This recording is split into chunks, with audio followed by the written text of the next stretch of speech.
එනවා පොලිසිය කූඩුව ගාවට උදේ 5:00යි අම්මා කෙනෙක් සුදු ඇඳගෙන ඒ සුදු ඇඳගෙන ඉන්න අම්මා දිහා බලනකොට ඒ අම්මා ඇවිල්ලා තිබ්බ අර කූඩුව ඇතුලේ ඉන්න පුතාව බලන. පුතේ ඇවිල්ලා අර බෑග් එකෙන් ඇදලා එක එක කැම જાති අර කූඩුව ඇතුලේ ඉන්න පුතාට දෙනවා. එක එක නොයෙකුත් જાති කැම જાති. මොනවද මේ කැම වල තියෙන්නේ?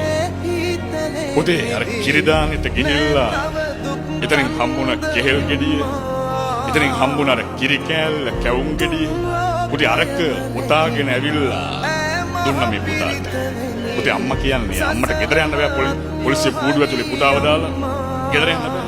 එක දවසක් එක පුතෙක් උදේ පාන්දර අම්මා හදලා දෙන කෑම එකට පණිනවා. ඇයි ඒ කෑම එකේ තියෙන පොල් සම්බුලුයි බතුයි. මෙයා පණිනවා මට මේ ජරාවද කන්න තියෙන්නේ. බැනලා ඉස්කෝලේ යන්නේ අම්මට. අම්මා ඒත් පස්සෙන් ගිහිල්ලා අර පුතාගේ බෑග් එකට අර පොල් සම්බුලුයි බතුයි ඔතපු කෑම එක දානවා. උන් අම්මා දන්නවා මේ පුතාට බඩගින්න එනවා කියලා අම්මා දන්නවා. පුතේ ඒ වගේම මේ පුතා ඉස්කෝලේ ගිහලා ඉන්නකොට අර වගේම බඩගිනි වුණා. මෙයා යාගේ යාළුවත් එක්ක අර කෑම එක බෙදාගෙන කනකොට මෙයාගේ යාළුවා කියනවා ඔයාගේ අම්මව මට ඊයේ හම්බුණා කියලා. පුතේ කොහෙදද කියලා අහනකොට මෙයා කියන ඔයාගේ අම්මව හම්බුනේ ලේදන් දෙන තැනකදී කියලා කියනවා. පුතේ කන කෑම එක කන එක නවත්තලා මෙයාට මතක් වෙනවා ඊයේ අම්මා වැඩට යනවා කියලා ගිහිල්ලා අම්මා ඉක්මනට ගෙදර ආවනේ. අම්මා එනකොට අම්මගේ අතේ හාල් කිලෝ 10ක හාල් මිටියක් තිබුණා. අම්මගේ අතේ තිබුණ මාළු පාන් ගෙඩියයි කිරි පැකට් එකයි අනේ පාඩම් කර කර හිටපු මට දුන්නා නේද කියලා මේ පුතාට මතක් වුණා. පුතේ හිතලා බලන්න පුතාට අමතක වුණාට හාල් මුට්ටිය බලන්න අම්මට මතක් වුණා හාල් මුට්ටිය හිදලා කියලා. මේ පුතාට මතක් වුණා. ගෙදර හාල් තිබෙන්නේ නැති හින්දා ලේ ටික දන් දීලා එතනින් හම්බුන හාල් ටික ගෙනල්ලා නේද මගේ අම්මා පොල් සම්බුලුයි බතුයි එක්ක මේ කෑම එක දුන්නේ. හැම අර ලේ දන් දෙන කෙනෙකුට පුතේ කලන්ති දානවට දෙනවා අර කිරි පැකට් එකයි මාළු පාන් ගෙඩියයි. අනේ අම්මා ඒකත් කන්න නැතුව ඉනේ ගහගෙන ඇවිල්ලා මට දුන්නා නේද කියලා මේ පුතාට මතක් වෙනවා. හැමදාම අම්මට වැදලා යන පුතා එදා අම්මට වැදලා නෙවෙයි ගියේ. අර කෑම එකට වැන්දා. නලලට අත් දෙක තියලා කෑම එකට වැන්දා. ගෙදර ගිහලා අම්මයි කකුල් දෙක අල්ලලා වැන්දා කිව්වේ. අම්මේ මං කවදාවත් මගේ අම්මට සැරෙන් වචනයක් කියලා කෑ ගහන්නේ නැහැ කියලා.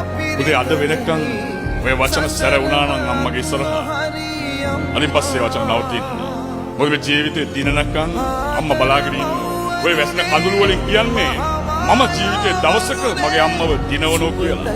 අර විශ්වවිද්‍යාල ගේට්ටුව ළඟට මගේ අම්මා ඊ එක දවසක අම්මට තියෙන හොඳම ඇඳුම ඇඳගෙන පුතේ හිතන්නේ අනේ එදාට කියන්න අම්මා හින්දා මම ජීවිතේ දින්න කියලා. මොකද අද මගේ යාළුවා අඳින ඇඳුම් දිහා මගේ අම්මා බලලා කියනවා ඇති මටත් ඒ ඇඳුම මගේ පුතාට අරන් දෙන්න තිබුණා නම් කියලා.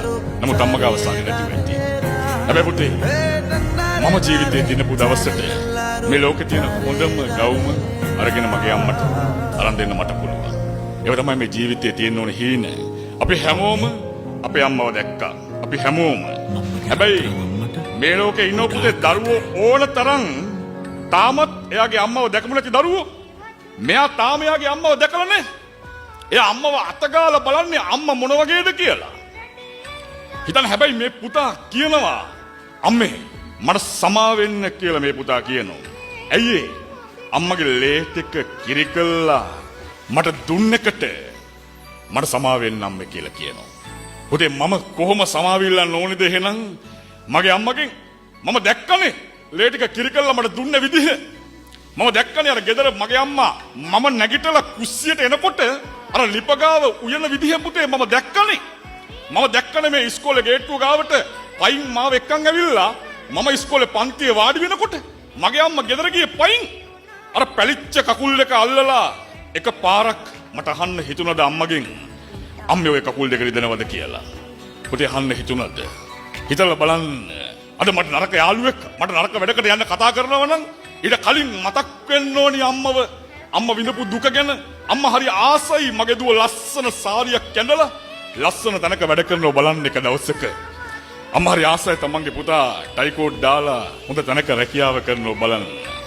ඒ තමයි පුතේ අම්මගේ ජීවිතේ තියෙන හීන තමයි ඒ තියෙන්නේ. මොකද අද හීන ඉටු කරන්න ඉන්නේ එකම කෙනා තමයි ඔබ. එකම කෙනා ඔබ. අර ටියුෂන් එකට අම්මා මට දෙන සල්ලි ටික මම වෙන වැඩකට වියදම් කළා. මම නරක වැඩකට වියදම් කළා. මම යාළුවත් එක්ක කියනවා නම් මගේ අම්මට හොරෙන් මම මේක කරේ කියලා. පුතේ කාටද මම බොරු කළා තියෙන්නේ? ලේ ටික කිරි කළා දුන්නේ අම්මටද?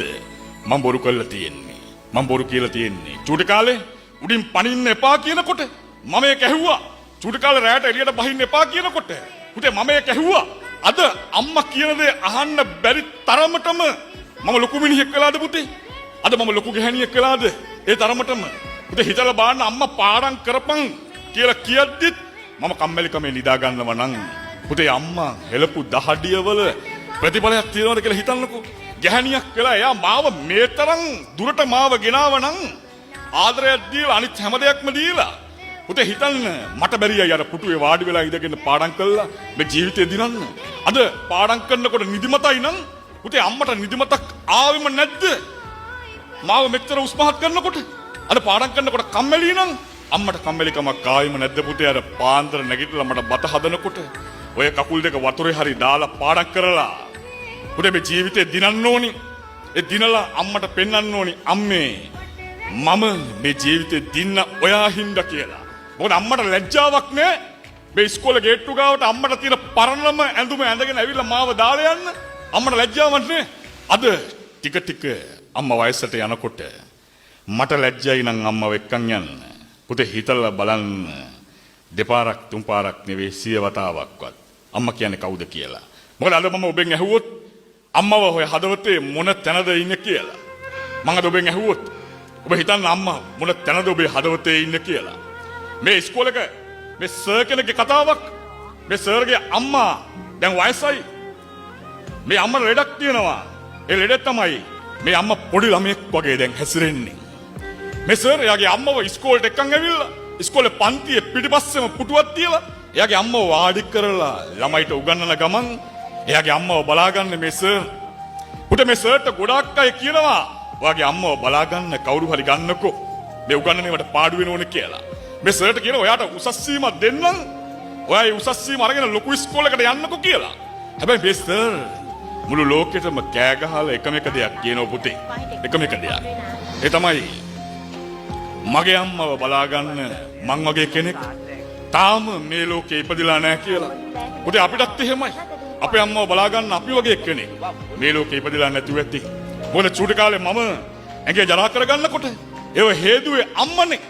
චූටි කාලේ මට ඇඳුම් අඳින්න බැරි වෙනකොට පුතේ ඒ ඇඳුම් ඇඳුවේ අම්මා.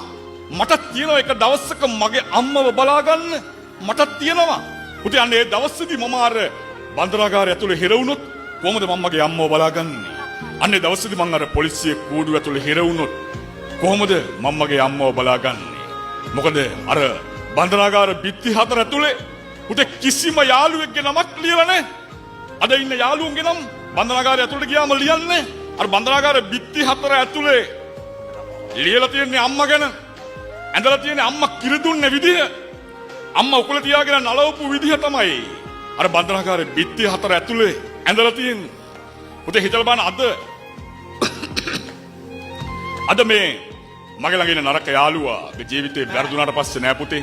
අර උදේ පාන්දර එනවර තැඹිලි ගෙඩිය කපාගෙන පරණ වතුර බෝතලයකට දාගෙන ඒ තැඹිලි වතුර ටික අරගෙන අම්මා එනවා පොලිසිය ගේට්ටුව ගාවට පුතාව බලන්න. හිතන්න කුඩු ඇතුලේ ඉන්න පුතාව. මොකද මම ඉපදෙනකොට මගේ අම්මා ප්‍රාර්ථනා කරේ නෑ පුතේ අර කූරු ඇතුලෙන් මගේ මූණ බලන්න.